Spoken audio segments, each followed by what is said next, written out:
Hey guys, Mitchell here, Steam Wars Engines.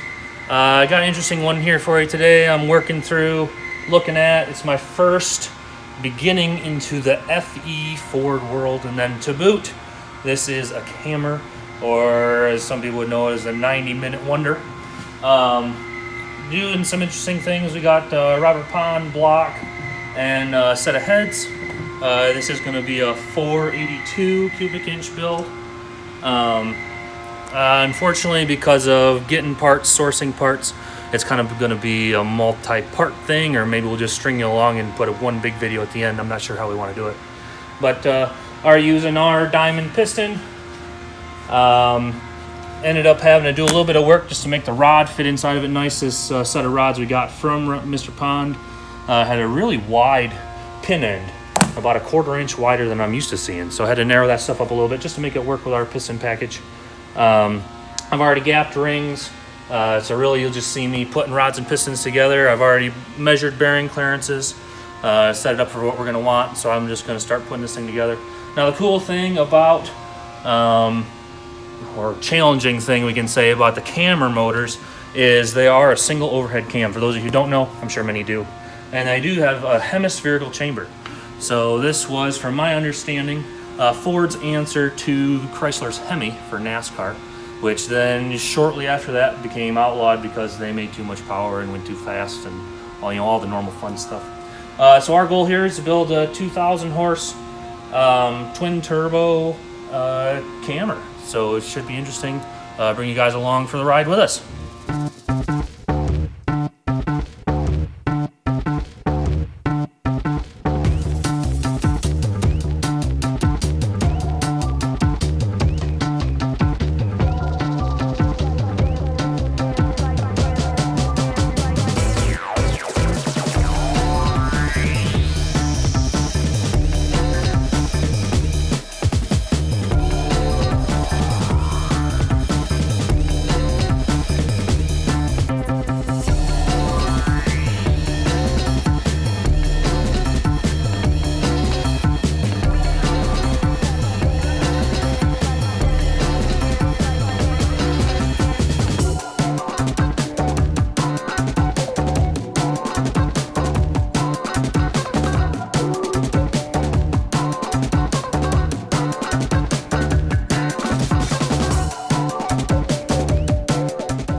So unfortunately, that's all I have for you right now.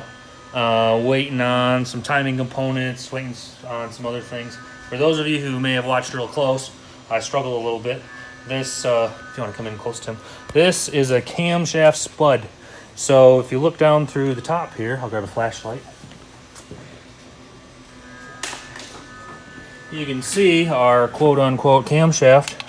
It goes between the first two journals, but then by the time you make it to the second one, there is nothing down in there.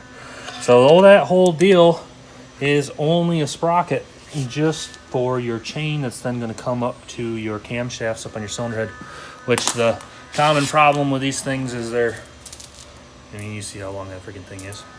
So that's going to be the next step here.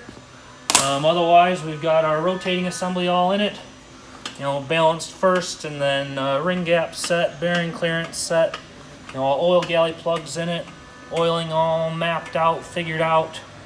Actually comes in oils around a couple of the cam bearings, so even though there is no camshaft back in the second half of the motor, there still has to be some cam bearings in there, otherwise you have a massive oil leak.